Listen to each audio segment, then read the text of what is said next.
जन्मदिन वाले दिन ना मोदी के जन्मदिन पर नौजवानों की बेरोजगारी भारी पड़ी है ना, बस इस तरीके टीवी चैनल के ऊपर जो भी सोशल मीडिया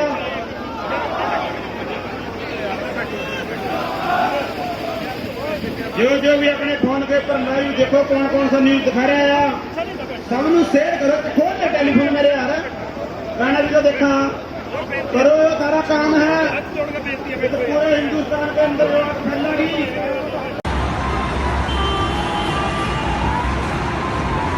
कहाँ खट्टर नवनीत, कहाँ खट्टर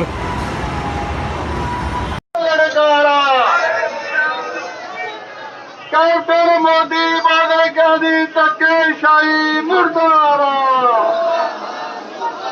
धक्केशाही चौक देंगे, धक्केशाही चौक देंगे। भारतीय किसान को एक जागरण